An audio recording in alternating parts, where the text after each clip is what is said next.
So, the first thing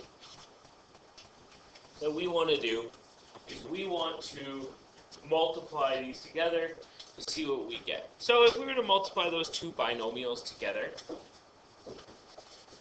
you're going to have, let's do an area diagram. 2x plus 1, 3x minus 4. That's the area diagram. You fill out the insides. You have 2 times 3 is 6x squared. Then you have 3x. Then you have negative 8x. It's negative 4. If you were to write all those blue terms up nicely, you give 6x squared minus 5x minus 4. So I collected my like terms, kind of did it all in one step. The purpose here is to see that we have two binomials. If you multiply them together, it creates a trinomial, right? Perfect. If we wanted to unfactor a trinomial, or sorry, unmultiply a trinomial, or factor a trinomial, like this question right here, our goal is going to be to get two binomials. Because we know two binomials create a trinomial. So this is a trinomial here. What method do we use to factor it? The diamond method. The top of the diamond method is a times c. A is the number in front of the x squared. C is the number that's by itself. So this would be 1 times negative 14 on the top. On the bottom is your b value, which is negative 5. The sides of the diamond are two numbers that multiply to be the top and add to be the bottom. So two numbers that multiply to negative 14 would be 7 and 2. Two that would add to be negative 5 would be negative 7 and positive.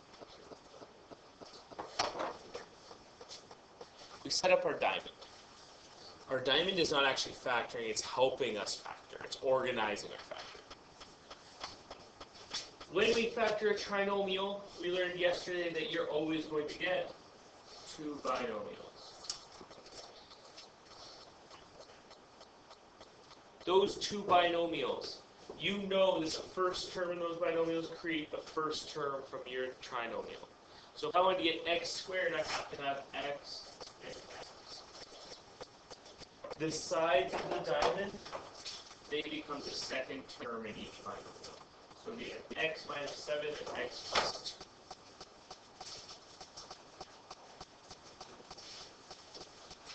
Alright, now that we've multiplied one example, factored another example, we're going to look at the two and see how they differ.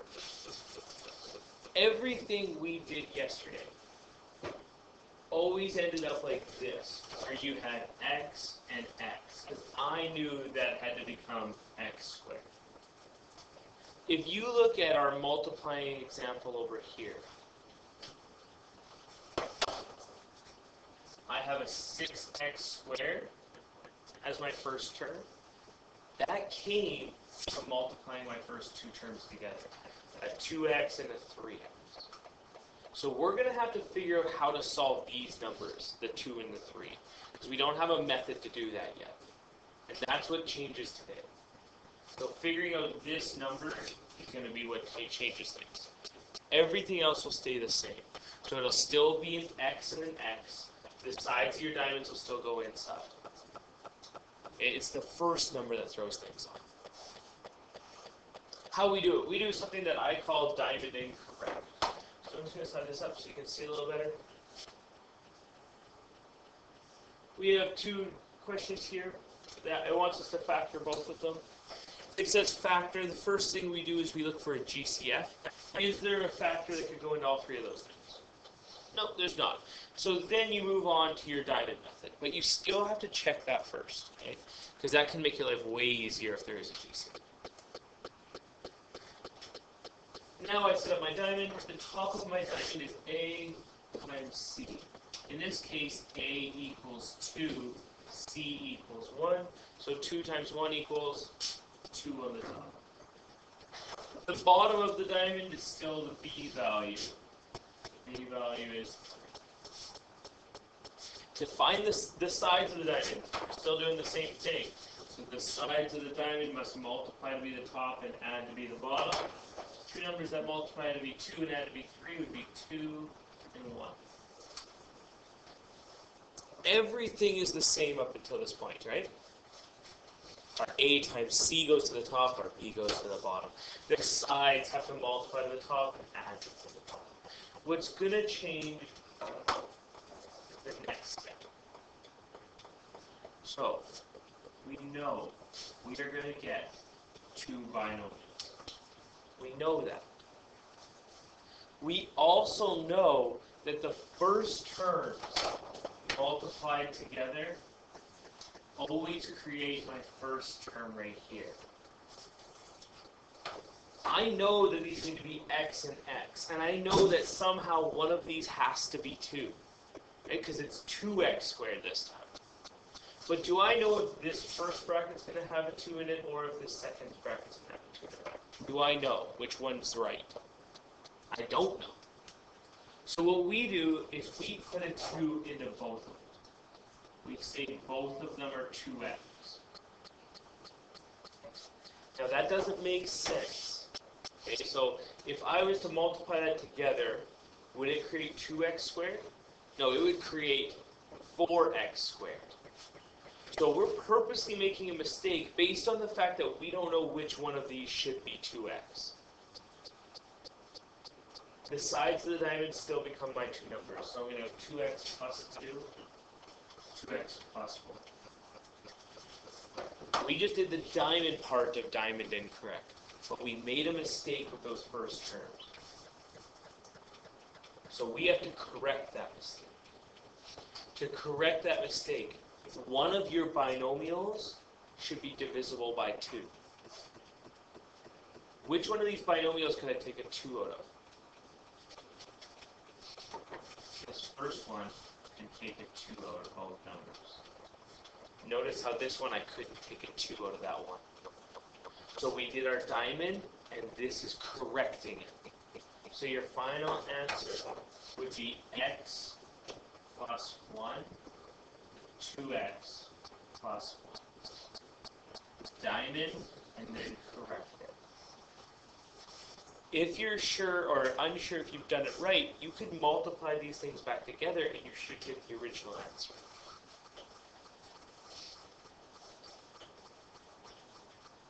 We're going to run through a few more together. Because making a mistake is a little bit like intuition, which is hard to see sometimes. So, we're going to try another question together. It says factor. The first thing I try to do is GCF. I can't.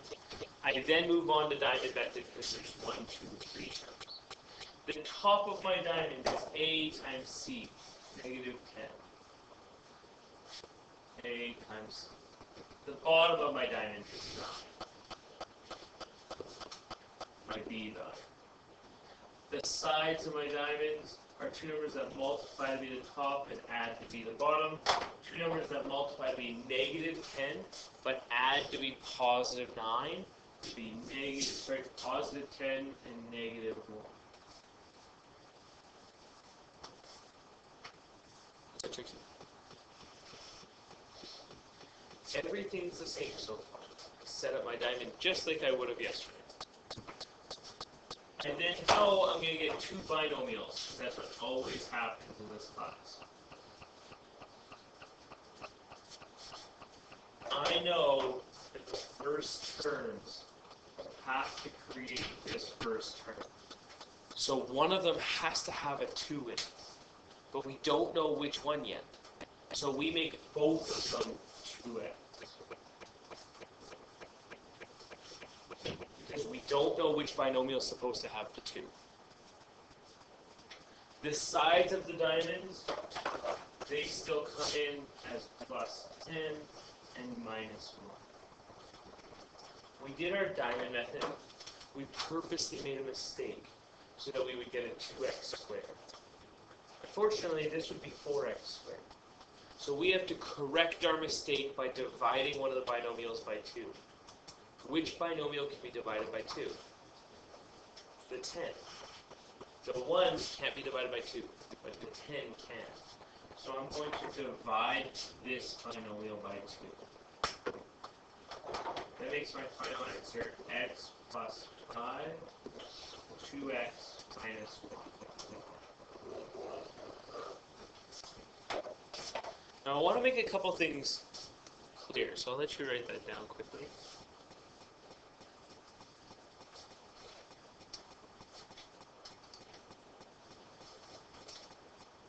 And what I want to make clear is that this step where I'm dividing by 2, I'm not taking out a factor of 2. I'm dividing by 2 because I made a mistake. People usually ask, where does this 2 go? Like, well, where does this go? It doesn't go anywhere. We purposely made an error by putting 2 2's in. This is us correcting our error. So the 2 is just being divided out. It's fixing a mistake we purposely made. It doesn't go anywhere. It looks a lot like a GCF when I'm writing my work. That's the exact same way I would write a GCF. That's why I usually look confused. So we're just correcting a mistake. Alright, some more diamond method.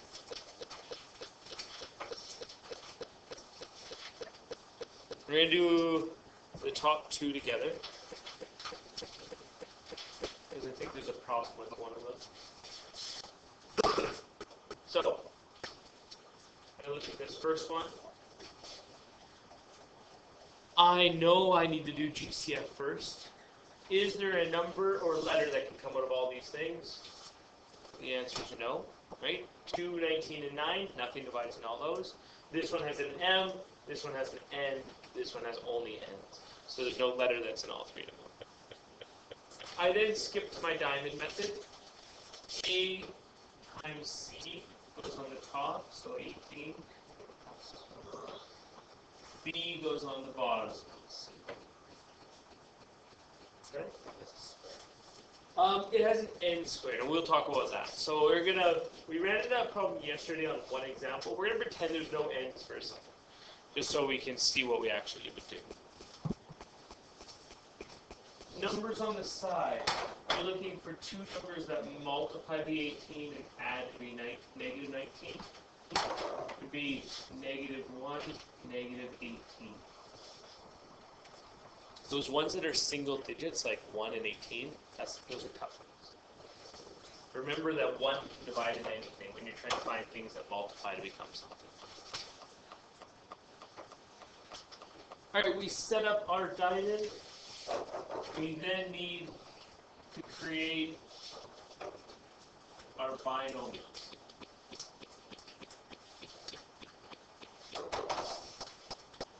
We know the first term in any trinomial is that it comes from these first 2 terms multiplied together. So it has to be 2m and 2m. Realistically, only one of them should be a 2.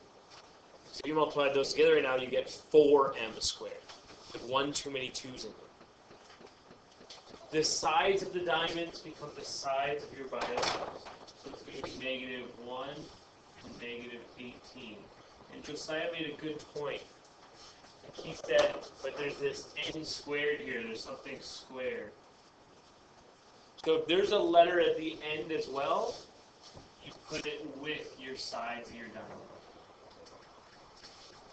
And that's how you get an n squared in your last term.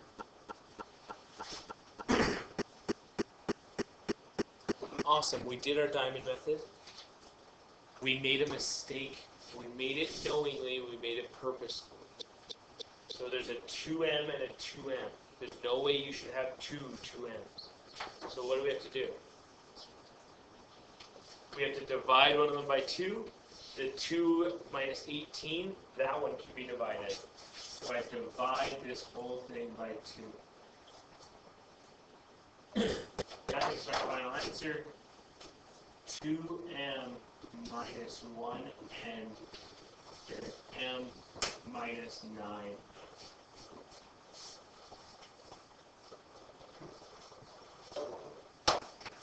This would be a good time right now to pause and see if you have any questions. Where's the number coming from? Where did the number go? What about those letters? What about that number?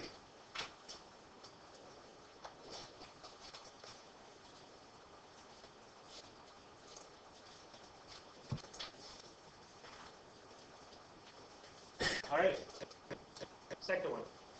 It says factor. The first type of factoring I always look for is GCF. Can I GCF this one?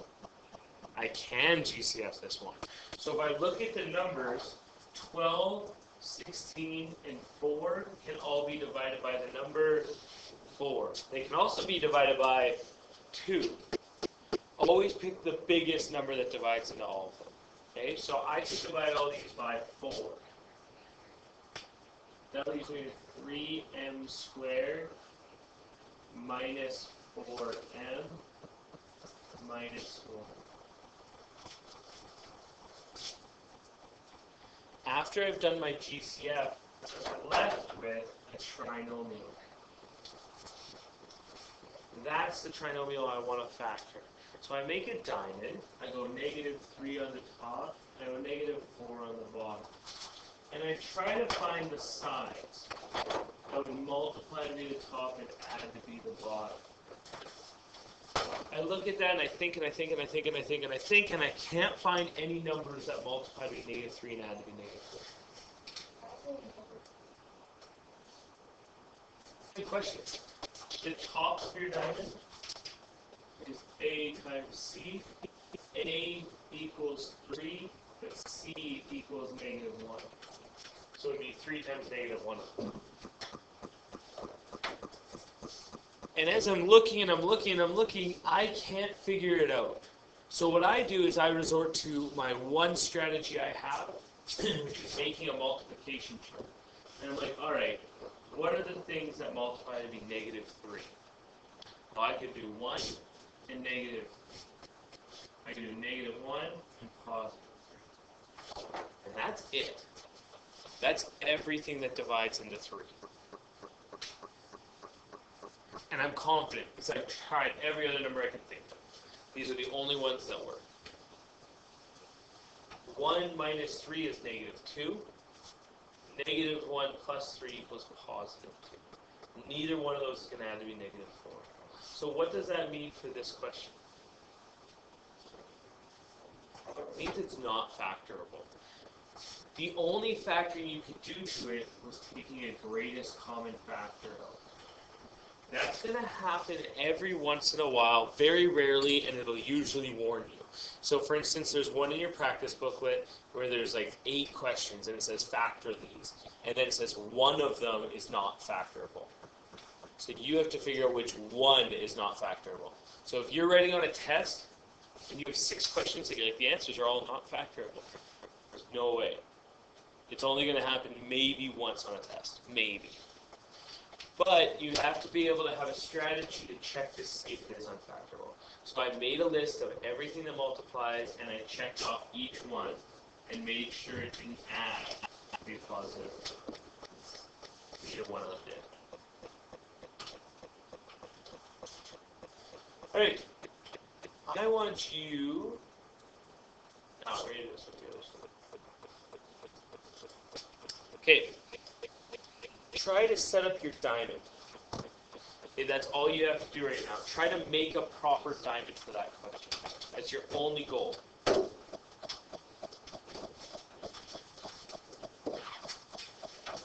So if you were setting up your diamond, on the top of it you'd have -42, and the bottom you would have 11.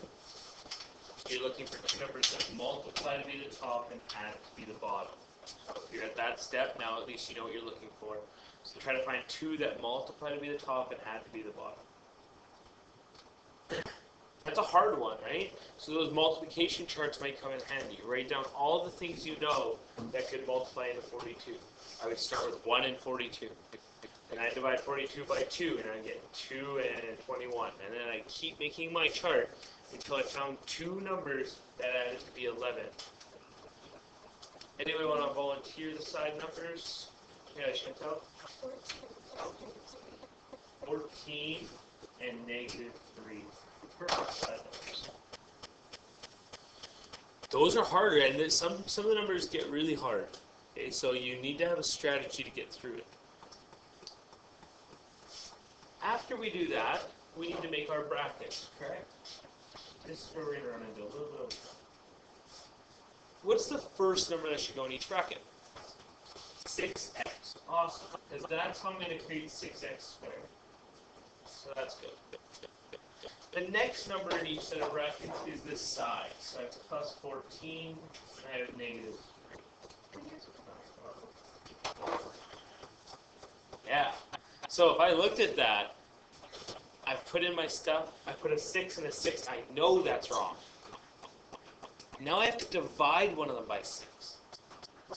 Does 14 divide by 6? Nope. Does 3 divide by 6? Nope. So you can't divide one of these by 6.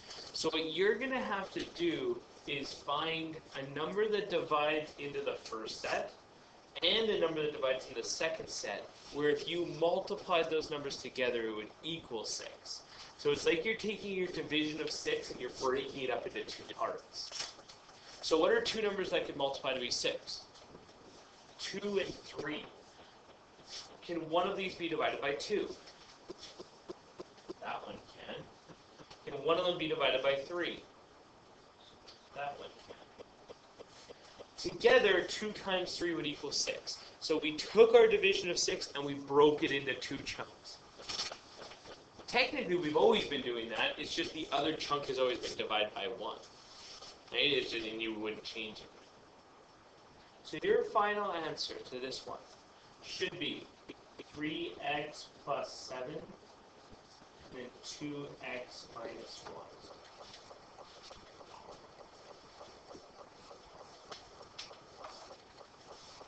If you go to somebody else for help, for math help, I think Mr. Dunnigan and I think Miss Cluck and potentially Miss Shaw. I think all 3 of them. They might tell you to divide over here. So if you divide by 2 and divide by 3. Just know that they're doing the same thing as you, just in a different way. So just be like, we divide ours out of the brackets. I think it makes a heck of a lot more sense in the brackets, which is why I teach that way. And I find that people make way less mistakes like this. But if you do go to one of the other teachers for help, and you see them start doing other things, show them where we do. Show them our notes. And they'll be like, oh, okay. And they'll just be able to do it the other way that you learn. Okay, just don't try to learn 2 methods, because that'll really screw you up. All right, this last one. We're going to do that one, and then we're going to watch the pain of trying to figure out the diamonds.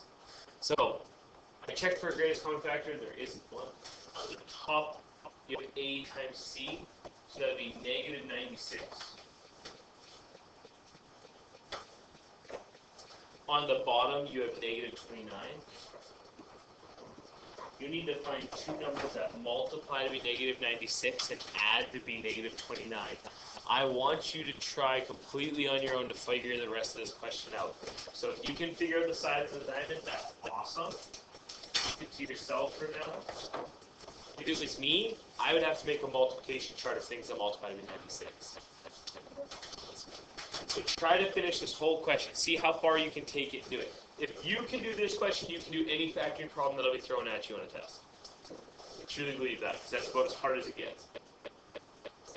Okay, the sides of the diamond are hard for this one, right? Those are big numbers. You're looking for things that multiply to be negative 96 and add to be negative 29. I made a chart of everything that multiplies to 96. And all I did was, in my calculator, I went 96 divided by 2, and that gave me 2 and 48. 96 divided by 3, that gave me 3 and 32. 96 divided by 4, it gave me 4 and 24. 96 divided by 5 didn't work. 96 divided by 6, 6 and 16. 96 and divided by 8 is 12. And if I try to divide by 9, it doesn't work. Divide by 10, it doesn't work. Divide by 11, it doesn't work. Divide by 12 does work, but I've already used the number 12 on my chart. So that's how I know to stop going. It's already been on my chart, the number 12. Yeah. Does that work like for this? If you're doing it and the number that you're divided by, if the one that you get is smaller than the one you divided by, Yeah, that should work. Yeah, that'd work too. So if I divide by 12, it gave me a number that's smaller than I divide by, then I can stop there. Because I should have run into that number by now. Now in this chart, I showed the chart twice, because I made all the small numbers negative, because I made all the big numbers negative. Some people don't need to write out all the numbers, they can just know one's negative, one's positive, and that's fine too. Somewhere on this chart should be a combination of things that equal negative 29 if you added them together. It's right here. So the sides of your diamond should have been 3 and negative 32. That's a hard one to find. So you need a strategy for those hard ones. Look at the multiplication. That's your strategy. Okay, we go back. We then put in our chart 3 and negative 32. Now that you have the sides of the diamond, I want you to try again to finish this question off. So see if you can make the proper brackets. You're going to have to make a mistake and then correct it. So I'll give you about a minute to try to finish that off. Okay, so I just slid the question up so we can see it. After I've completed the diamond, I know I'm going to get 2 binomials. That should be the first thing you try to do is like, all right, I got 2 binomials. The first term in each binomial is going to create the first term of my trinomial.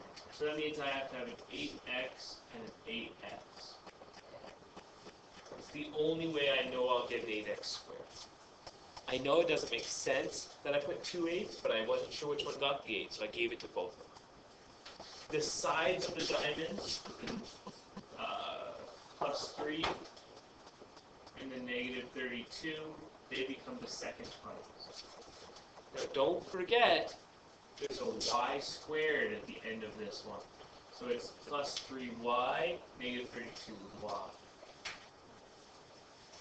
I'm really close to being completely done. So if you got this step wrong, you can fix it now. You have your 2 binomials. There's an 8x in the front of both. That's not right. So something has to change. So give me 30 seconds to finish this off and figure out what you need to do to get the right answer.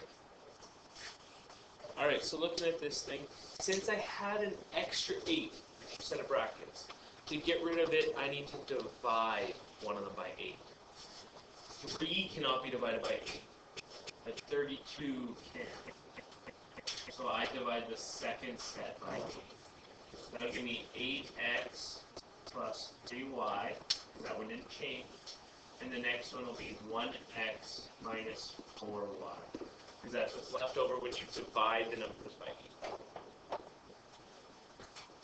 I think that's about as hard as a factor question you'll see on a test. Now, just like yesterday, we have 2 questions here to kind of finish it off. These are word-type problems. They were both formally on tests. Okay, so these are 2 old test questions. Read the first one. See if you can understand what you need to do. That's the hardest thing sometimes on a test question. Like, what am I supposed to do with this? So give it a shot, read it, see if you can come up with, okay, I know what I need to do. Then we'll actually try doing it.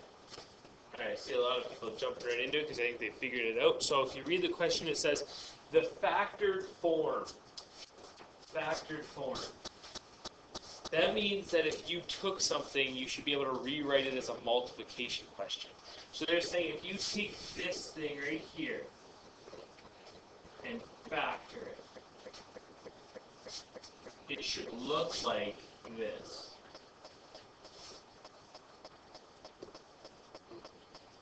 But instead of A, B, and C, there should be actual numbers in it. That's what the question wants you to do. Take this factor to look like that. Give that a shot. See if you can factor it properly. I'll put the answer up on the board on how it should look when it's factored. Alright.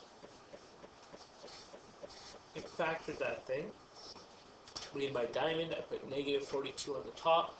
That's A times C. I put 19 on the bottom. Trying to find things that multiply to negative 42 and add 19. That's another hard one. So focus on the multiplication.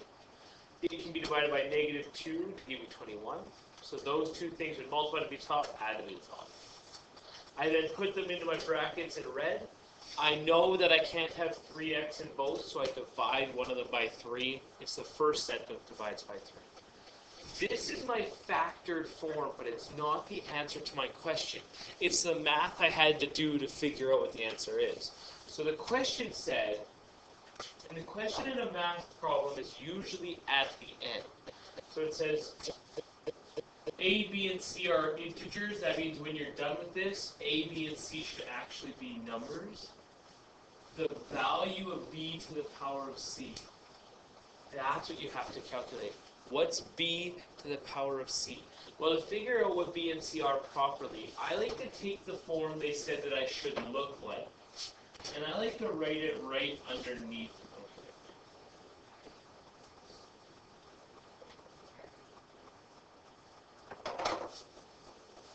This is what I got in black. They're saying it should look like this in the green.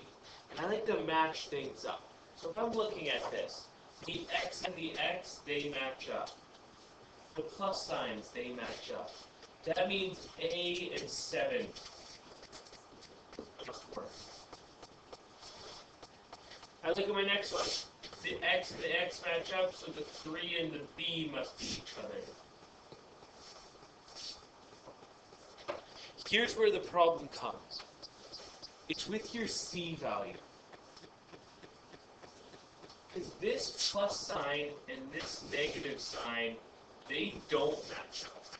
They said I should have a plus, but I actually have a minus. So what there is there's an invisible plus sign right there that this plus would match up with. And what does it mean the C actually is? The C is actually negative 2. So there was no plus sign, so you put a plus sign in. It's like 3x plus negative 2. See how the signs didn't match? That's where people get messed up. Because a lot of people would think C equals 2, right? And then you would say, okay, B to the power of C would be 3 to the power of 2. But really, you need to do 3 to the power of negative 2. Which will change your answer quite a bit. So figuring out what things are what is important. Again, we look at the question, it says the value of B to the power of C. B is 3. So 3 to the power of negative 2. You put that in your calculator, you should get 0.11. 0.11. That would be your answer on a numeric response question. It does say round to the 100th, so that makes 2 decimal spots. Yep. If you put 0.11, you would be fine if I was marking it on a math like diploma one day, which you go right, you'll have to put 0.11.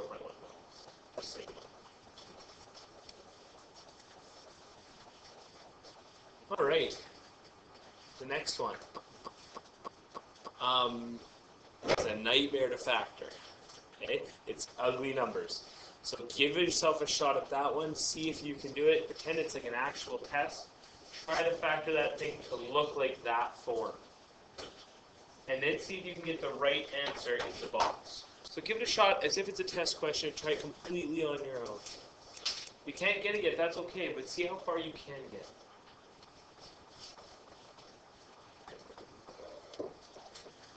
It took me a while because I typed into my calculator wrong a couple of times.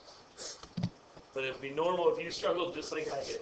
The size of the diamond should be negative 24 and positive 35. If you got that, that's awesome. If not, write it down and now work from that point forward. You will not get numbers that bad on a test, I promise you. That is as bad as it can possibly get. So go ahead, try to finish off this question. See if you can factor it. And then see if you can answer the question right in the numeric response box. Alright, factoring this thing. So, I've made my 2 sets of brackets in red. I put 15x in both of my first numbers. And then put the sides of my diamonds in.